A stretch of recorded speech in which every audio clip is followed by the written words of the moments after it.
왔고요. 그리고 와서 또 들으니까 우리 교회가 열심히 기도했더니 우리 강리성 형제네 둘째를 하나님께서 허락하셨다는 또 귀한 소식을 들었습니다. 그리고 우리 미경자매 늘 기도 제목으로 거의 한 10여 년 기도 제목으로 내놓아가지고 제가 외우고 있습니다. 우리 남동생이 서울대학교 박사과정을 졸업하고 지금 MIT 공대에서 박사후 과정을 하고 있는데 오늘 드디어 그 실체를 얼굴을 봤어요. 네, 반갑습니다. 네. 우리 무엇보다도 우리 담임 목사님 조경원 목사님 3개월간의 수술과 그런 치료들을 은혜 가운데 잘 마치시고 이 자리에 오셨습니다. 우리 모두를 박수로 환영하겠습니다. 감사합니다. 잠깐 기도하겠습니다. 하나님 아버지 감사합니다. 주님 피로 값주고 사신 예그린 교회, 젊음을 바쳐서 주님의 귀한 교회를 일구시는 우리 담임 목사님 조경원 목사님 은혜 가운데 또 2달여의 귀한 시간들, 회복의 시간들을 거쳐서 이 자리에 돌아오게 하시니 참으로 감사합니다. 또한 성도의 가정마다 복된 소식들을 전하여 주시고 또 귀한 만남들을 허락하여 주셔서 감사합니다. 태평양을 건너 부푼 꿈을 가지고 또 이민원 형제 그 가정을 지켜주시고 또 학업 가운데 있는 형제의 마음의 중심을 붙잡아 주시며 특별히 아버지 하나님 아름다운 가정 가운데 허락하신 새 생명을 위하여 기도하오니 주여 우리 모두에게 이 복된 소식들이 넘쳐나는 귀한 성탄의 절기 되게 하여 주옵소서. 예수 그리스도의 이름으로 기도 올리옵나이다. 아멘. 감사합니다. 우리 대림절 마지막 주간이 되었습니다. 대림절 하면은 우리가 아는 것처럼 예수님의 오심을 성탄을 기다리는 절기입니다. 원래는 대강절이라고 했어요. 그런데 대강절이라고 하니까 대강 지키잖아요. 그래서 우리 총회에서 대림절로 바꾸자. 같은 어드벤트, 영어로는 같은 말이지만 한국어로는 이제 대림절이라고 지키고 있습니다. 그래서 4주간의 성탄절 절기인데 우리 이 루터란 처치에서 3번째라고 잘못 기재하고 있어요. 4번째입니다. 누군가가 이 착각을 해가지고 아직 붙이지 못한 것 같아요. 그래서 Fourth Sunday 이렇게 되겠습니다. 이 대림절에 우리가 예수님, 아기 예수님께 경배하는 이 성탄을 하루 앞두고 있는데 우리가 무엇 때문에 경배할 것인가? 무엇 때문에 기뻐하고 있는 것인가? 무슨 목적으로 예수님은 이 땅에 오셔서 또 어떤 일을 감당하셨는가? 그것을 알지 못한 채 세상의 사람들은 그저 메리 크리스마스, 해피 할리데이 하면서 그냥 형용사스에 아름다운 전구들로 자기의 집을 꾸미곤 합니다. 우리 그리스도인들은 이 주님의 오신 목적을 왜 아기 예수님이 이 땅에 오셨나? 왜 우리가 경배하고 왜 우리가 메리 즐거운 크리스마스라고 외치고 있는가? 우리가 함께 오늘 본 말씀을 통해 주님의 오신 목적과 그리고 주님께서 베푸신 그 귀한 사역들을 통하여 함께 은혜 나누려고 합니다. 여러분, 예수님께서 공생애 동안에 기억하라, 기념하라. 그래서 어떤 강대상에는 Remember me 이렇게 새기기도 해요. 나를 기념하라. 성찬보에 그렇게 우리가 새기기도 하는데 그렇게 말씀하신 2가지 사건이 있습니다. 우리가 연애할 때 한번 생각해 보세요. 그리고 또 연애하고 있는 분들을 한번 생각해 보세요. 이날은 꼭 기억해. 우리 만난 지 100일째야. 오늘 만난 지 113일이다. 이렇게 얘기할 때 뭐라고 합니까? 기억하라. 기억하라. 소소한 것에 관심을 두지 마세요. 자, 기억하라. 그렇게 합니다. 예수님께서는 반드시 2번의 사건은 기억하라고 말씀하셨어요. 하나는 성찬을 통하여서 피를 나누시고 살을 찢겨 너희를 위하여 새 생명을 주겠다. 성찬을 우리가 기념하고 기억합니다. 또 한 번의 사건이 오늘 본문의 이 베다니 마리아가 예수님께 향유오갑을 깨뜨려 드렸던 그 사건입니다. 복음이 전해지는 어떠한 곳마다 이 여인의 이 일을 기억하라. 예전 성경에는 기념하라. 그렇게 말씀하셨어요. 자, 이 굉장히 중요한 사건입니다. 그리고 마태, 마가, 누가, 요한 4복음서에 똑같이 기록된 사건들은 굉장히 중요한데요. 그 중에 하나가 이제 오병이어 베세다 들판에서 보리떡 5개와 고기 2마리로 5,000명이 넘는 남자만 그 사람들을 먹이고 12광주리가 넘게 남았던 그 놀라운 축사의 사건. 너희들을 먹일 것이다. 하늘의 만나로 또한 너희들을 먹일 것이다. 하셨던 예수님의 사건과 더불어서 사복음서에 나오는 굉장히 중요한 말씀입니다. 그럼 오늘 본문 말씀으로 함께 들어가 보겠습니다. 오늘 본문은 이렇게 시작됩니다. 36절 말씀. 한 바리새인이 예수께 자기와 함께 잡수시기를 청하니 이에 바리새인의 집에 들어가 앉으셨을 때에. 여러분, 바리새인 하면은 예수님께서 이 독사의 자식들아, 회칠한 무덤아, 그렇게 예수님의 분을 표현하셨던 그런 사람들입니다. 그저 위선적으로 종교 지도자라고 하지만 자기는 지지 못하는 짐을 평신도에게 쥐게 하였던 그런 잘못된 종교 지도자들을 예수님께서는 바리새인들이라고 하며 위선자, 회칠한 무덤, 그렇게 말씀을 하셨는데, 아니 바리새인의 집에 식사를 하러 가셨다는 거예요. 이것을 통하여 우리가 알 수 있는 것은 예수님의 사랑은 예외가 없다는 겁니다. 원수를 사랑하라고 말씀하신 예수 그리스도께서는, 내 이웃을 내 몸과 같이 사랑하라고 말씀하셨던 예수 그리스도께서는 그야말로 원수마저도 사랑하시고 죽을 수밖에 없었던 죄인 중에 죄인인 바리새인을 사랑하셔서, 그리스도의 사랑은 보편적이고 그리스도의 사랑은 온 인류를 향하시고 그리스도의 구원은 어느 누구도 예외가 없다는 것을 오늘 본문 가운데 바리새인의 집에 가서 식사를 하시면서 몸소 삶으로 보여주고 계신 겁니다. 그런데 이 사람은 바리새인일 뿐만 아니라 또 하나의 고통을 가지고 있었습니다. 그것은 한센병, 정확한 성경의 표현대로는 문둥병이라고 되어 있습니다. 우리가 레위기 13장이라고 하는 구약의 성결법전에 보면은 이 문둥병자들은 그야말로 사회에서 왕따를 당하고 소외된 계층이었어요. 왜냐하면은 이 문둥병이라는 자체는 그 당시 의학적으로 무엇인가 잘못된 것들로 말미암아서 사람이 병들었다고 생각하지 않냐고 하나님께서 허락하신 그런 어떤 저주 내지는 질고다, 그렇게 생각을 하고 이 전염된다고 생각을 했습니다. 그래서 이 문둥병자들은 격리시키고 만약에 만에 하나 나았다 할지라도 제사장, 즉 성직자가 그의 부정함을 없어졌다고 선포할 때만 다시 공동체에 돌아올 수 있는, 그야말로 하늘이 내린 병을 가지고 있는 그런 사람으로 생각되어서 이 왕따를 당하는 소외된 그런 계층이었습니다. 그럼 이 사람은 바리새인으로 위선자요, 또 사회에 소외된 왕따 계층에 이 한센병, 문둥병에 걸린 이중고를 가지고 있는 사람이었음에도 불구하고 주님은 은혜로 말미암아 그의 청함을 거절하지 아니하시고 그 사람과 이제 식사를 하고 있었습니다. 여러분, 식사라는 것이 유대에서는 굉장히 중요합니다. 나중에 이 신약성경 갈라디아서 2장에 보면은 이 사도 베드로마저도 이방인들과 식사를 하다가 사람들의 눈치를 보기 시작합니다. 이래서 이제 사도 바울이 이 베드로를 책망하죠. 그리스도의 사랑은 보편적인데 왜 당신은 이방인과 식사하는 것을 두려워합니까? 그 정도로 이 유대 사회에서는 밥을 같이 먹는다는 것, 그래서 굉장히 중요한 일이었고, 그리고 이방인과 특히 문둥병자와 밥을 먹는다는 것은 있을 수 없는 일이었습니다. 여러분, 마태복음 15장 11절에 예수님께서는 입으로 사람이 들어가는 것이 더러운 것이 아니라 사람의 입에서 나오는 것이 그를 더럽게 한다.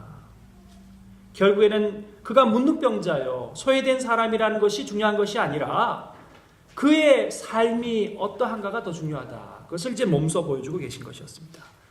그래서 예수님께서는 죄인과 같이 늘 식사하셨고요, 세리와 창녀와 함께 밥을 드셨어요.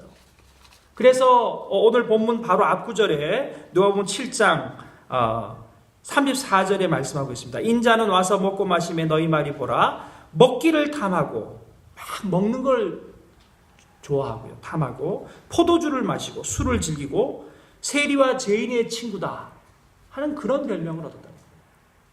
그렇지만 예수님은 그것에 관여하지 아니하시고 그렇게 죄인된 사람들과 같이 식사를 하셨습니다. 오늘 본문 말씀 가운데도 이 잔치를 얼마나 기뻐하시고 즐거워하시며 그 청함에 응하셔서 그 집에 갔는지 모릅니다.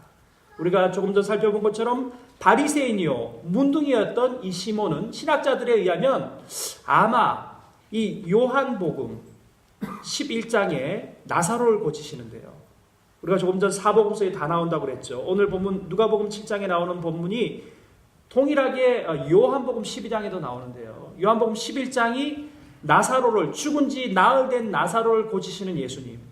그래서 아마 나사로와 같이 베다니에 있었던 그 나사로의 두 여동생이 있잖아요. 마르다와 마리아. 그리고 아마 이 문둥이 시몬도 그 친척 관계에 있는 사람이 아니었을까, 신학자들은 그렇게 보고 있습니다. 여하튼 이 죽은 나사로가 살아났고요. 그리고 이 문둥이요 바리새인이었던 이 시몬의 집에서 예수님께서 함께 식사하신다는 얘기를 듣고 그 온 마을이 그야말로 잔치 분위기였습니다.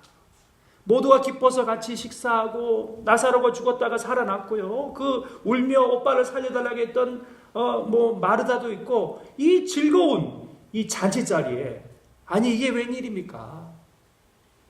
그 앞에, 그 잔치 바로 앞에 예수님을 만날 수 없었던 한 여인이 뒤로 와서, 예수님이 들어오실 때부터 발에 막 입을 맞추며 예수님을 영접했던 그 여인이 가장 귀한 한나드 오갑을 깨뜨려서 향유를 예수님의 발에 붓고 자기의 머리털로 예수님의 발을 씻기고 있는 것입니다. 그런데 사람들이 지금도 마찬가지지만요, 겉으로는 욕을 안 해요. 속으로 판단하고, 속으로 정죄하고, 속으로 저 사람 어떤 사람이다, 그렇게 얘기를 하고 있어요. 오늘 본문에도 보면요, 이 바리새인 시몬이 그것을 보고 39절에 보면 마음속으로, 야, 보니까 이 선지자 예수님이라고 하더니 이 선지자가 아닌 모양이다. 저 여자가 어떤 죄인인 것, 얼마나 지저분한 여인인고, 얼마나 죄 가운데 있는 사람인 것을 우리 마을 사람들이 다 알고 있는데 저 여자를 구별하지 못해서 가까이 하는구나. 저 여자가 자기 머리털로 향료갑을 깨뜨려 예수님의 발을 씻겼지만 저 여자가 죄인인 것을 알지 못하는구나. 마음으로 이르렀지만 예수님께서는 그 마음을 읽으셨어요.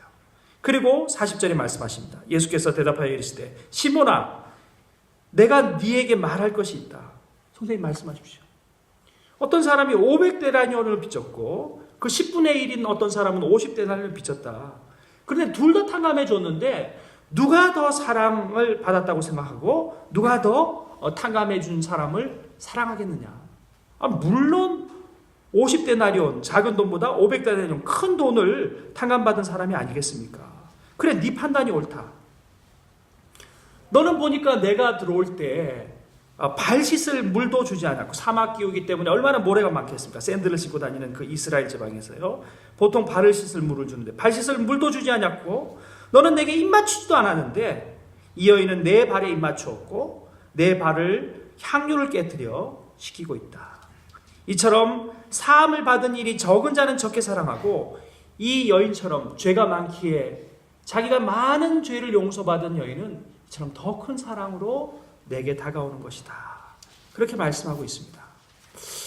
여러분, 우리가 보통 이 여인을 잘못 표기해서 막달라 마리아라고 이렇게 얘기를 합니다. 근데 이것은 이제 로만 캐톨릭의 어떤 근대의 한 신부가 잘못 번역했기 때문이에요. 그런데 정확하게 성경을 번역해보면 이 사람은 막달라 마리아가 아니라 베다니 마리아입니다. 베다니 마리아, 막달라 마리아, 그리고 예수님의 어머니, 캐톨릭에서 얘기하고 있는 성모 마리아, 마리아가 한 3명 정도 나오는데요. 이 여인은 베다니 마리아, 막달라 마리아가 아닙니다.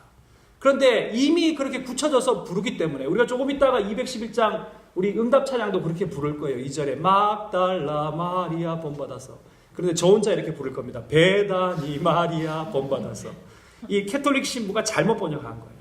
이 베다니 마리아는 과연 어떻게 이 향유 오갑을 드렸던 이 놀라운 사건 가운데 예수님의 기억하라, 기념하라는 이 놀라운 칭찬을 받았을까? 첫 번째는요, 이 베다니 마리아는 예수님께서 이후에 십자가에 못 박혀 죽으실 그 놀라운 인류 구원의 사건에 이 죽으심의 장례를 예비하였던 거예요. 이 장례에는요, 향을 뿌립니다. 향유를 뿌린다는 것은요, 시체의 그 썩는 냄새, 베레데오스 베레호모, 하나님의 모습, 인간의 모습, 이 두 가지를 다 가지신 예수님은 진짜 피 흘려 죽으셨거든요. 십자가에서. 그 장례를 위하여 향유를 뿌린 것입니다. 바로 예수 그리스도의 인류 구원의 죽으심, 우리의 죄를 대속하시는 그 죽으심을 미리 예비한 것입니다. 두 번째는요, 예수님께서 이 땅에 오신 놀라운 사건들, 바로 인자에 온 것은 섬김을 받으려 함이 아니라 도리어 섬기려 하고 자기 목숨을 많은 사람의 대속물로 주려 함이라 하셨던 예수님의 오심, 이 예수님의 오심의 목적에 가장 부합한 행동을 했기 때문입니다. 우리가 예배드리지만요, 우리가 교회에서 경배하고 예배하지만요, 과연 우리가 예배하는 목적이 무엇인가? 우리 교회가 이 땅 가운데 존재하는 목적이 무엇인가? 그것에 대한 반드시 통찰과 늘 내 자신에 대한 그런 숙고하는 생각들이 필요하다는 것입니다. 우리가 아무 생각 없이 그저 내가 복 받으려고 예배하는 것이 아니라는 거예요. 날 구원하신, 내게 생명을 주시고 또 생명수가 강물같이 흐르는 이 말씀의 은혜의 예배의 터전 가운데 내가 있다는 것, 생명이 흘러가고 내게 주셨던 그 구원의 놀라운 역사들이 내 무딘 입술로, 미련한 입술로 또한 이웃들에게 증거되어서 그들 가운데도 생명수가 흘러가야 된다. 선교하고 전도해야 된다는 놀라운 응답적 사랑으로 우리가 예배해야 된다는 것입니다. 그것 없이 그냥 종교적인 행위로 예배하는 것이 아니라는 것이죠. 그래서 이 두 가지의 이 이유 때문에 이 베다니 마리아는 놀라운 주님의 구원의 사역에 동력하고 있는 것입니다. 여러분, 이 여인은 사실은 혼기가 다 된 처녀인 것 같아요. 우리도 그렇잖아요, 그렇죠? 우리도 혼기가 다 된 이런 처자들이 많이 있습니다, 그렇죠? 그런데 예수님께서는요, 이 자기의 시집 미천이었던 한나대의 향유 오갑을, 자기의 전부를 드렸던 이 베다니 마리아의 드려짐 가운데 가장 중요한 예수님의 오심의 목적을 말씀하고 있어요. 요한복음, 아까도 말씀드렸지만 동일하게 이 사건이 나오는 요한복음 11장에는요 나사로를 살리시고, 12장에는요 이 베다니 마리아의 향료값을 드리는 사건이 나오고요, 그리고 13장에는요 우리가 아는 것처럼 최후의 만찬, 예수님의 성찬이 제자들과 함께 벌어집니다.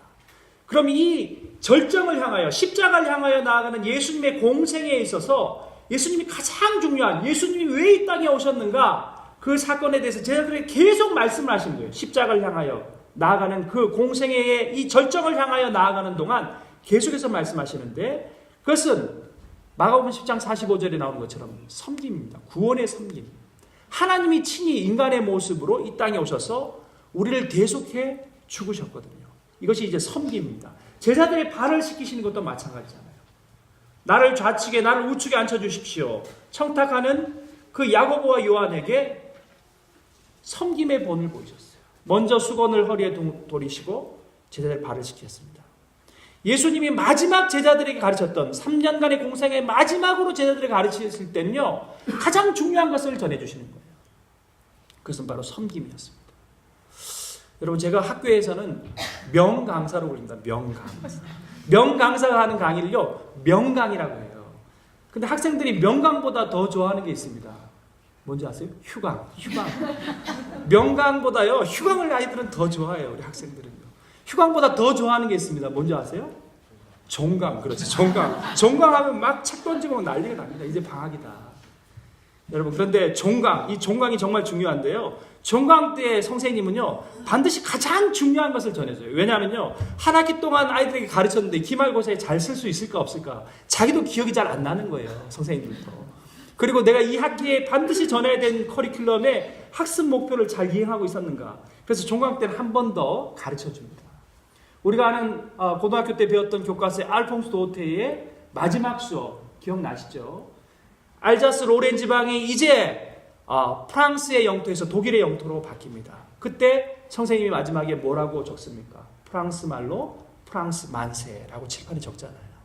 가장 마지막엔요, 가장 반드시 전해줘야 될 사건을 말씀해 주시는 거예요. 예수님의 마지막 종강의 가르침은 성찬, 최후의 만찬에서요, 제자들의 발을 씻기시까지 섬기셨다는 거예요.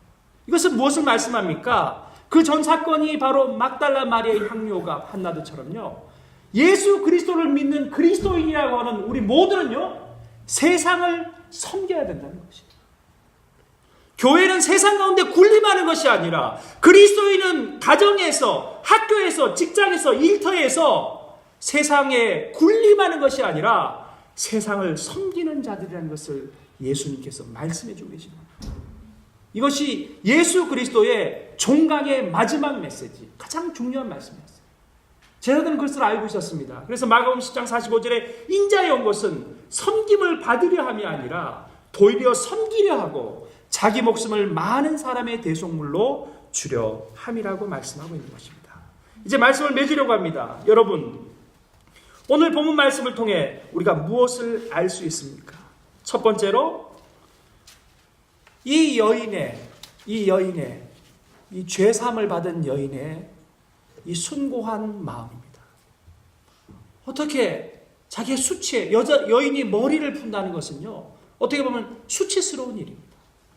그런데 자기의 머리털로 예수님의 발을, 같은 인간인데, 동등한 인간인데 같이 악수하는 것도 아니고요, 그 발 앞에 무릎을 꿇고 자기의 머리털로 예수님의 발을 씻기고 있습니다. 여러분, 이것은요, 이 여인이 죄인이지만 그 죄인이라는 것을 마을 사람들이 다 알고 있지만 그 수치를 넘어서 주님께 받을 그 은혜를 삼하고 나왔다는 거예요. 여러분, 사실 우리가 교회에 나올 때마다요, 어려움들이 반드시 있어요. 저도 예전에 12년 전에 우리 조경 목사님 예담교회 그 영사관 맞은편에서 했었잖아요. 그렇죠? 우리 기억하고 있는데. 그러면 아침에 이제 35 찰스에서 토론토 대학 기숙사에서 운전해가지고 이제 갑니다. 그럼 이제 영사관이 좀 보이고 바로 뒤에 이제 디어팍 라이트 처치, 우리가 빌려 쓰고 있는 교회가 나타나요. 예배 드리러 갈 때만 되면 이상하게 싸움이 나요. 아내하고 말다툼이 나거나 기분이 굉장히 안 좋아서 이제 예배를 드리게 되는 거예요. 별일 아닌 거 가지고 사단이 우리를 공격하는 거예요. 여러분, 교회만 나오려고 하면 이상하게 막 아이들이 보채고 넘어지고 자빠지고 말입니다.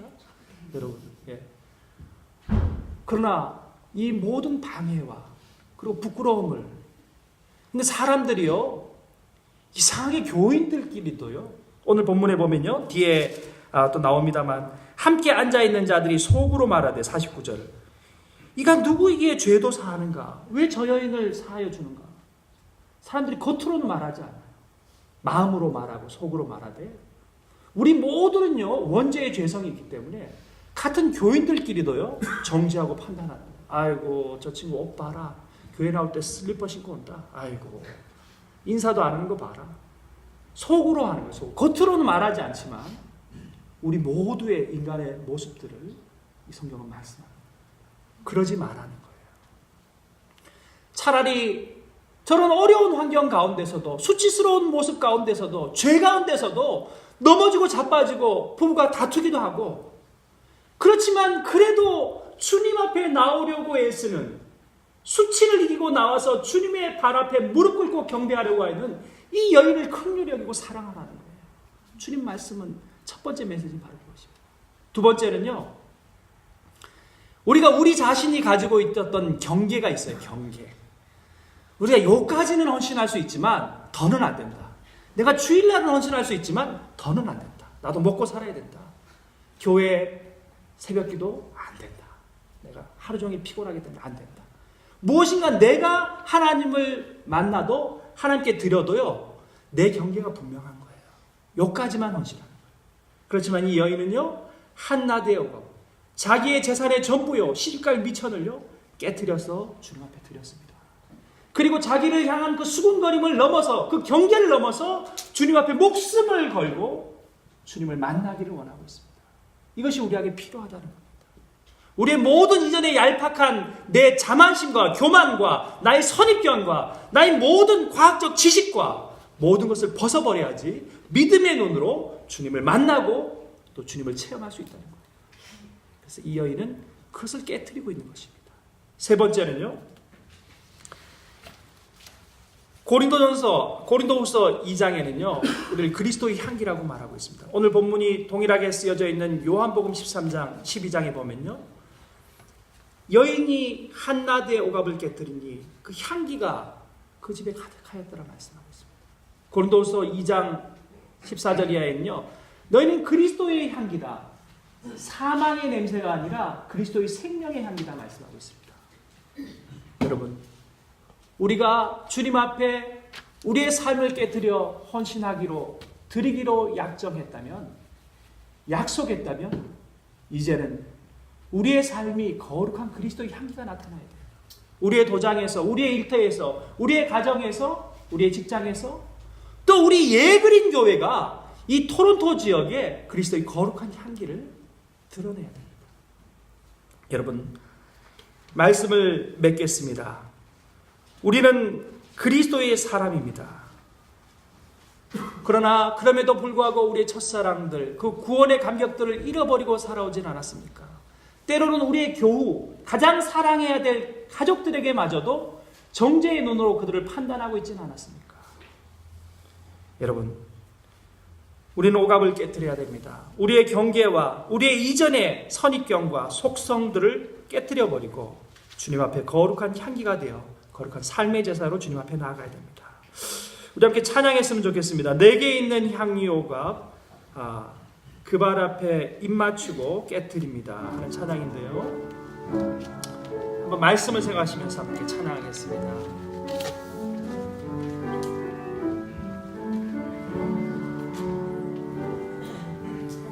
내게 있는 향유 오갑 주께 가져와 귀발 위에 입 맞추고 깨뜨립니다.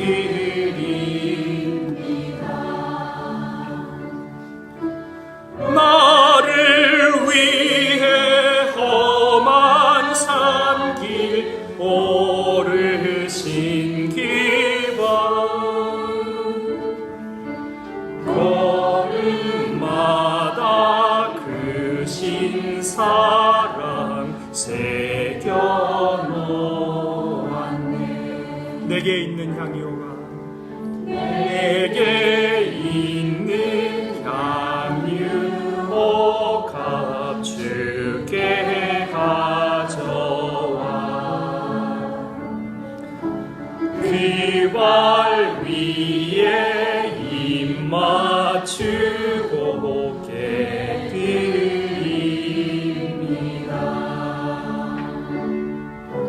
나를 위해 십자가에 달리신 그와 흘린 피로 나의 죄를 대속하셨네.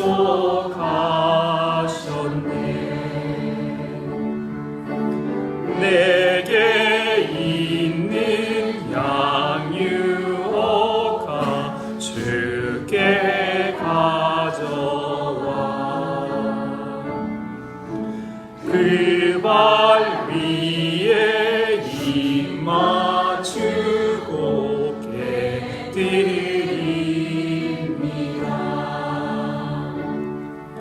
주님 다시 땅 위에 임하실 그때 주의 크신 사랑으로 날 받아주소서.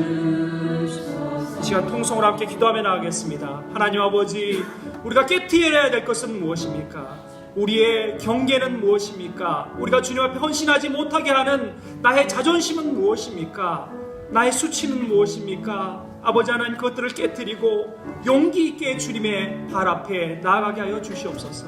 아버지 하나님, 우리에게 죄인된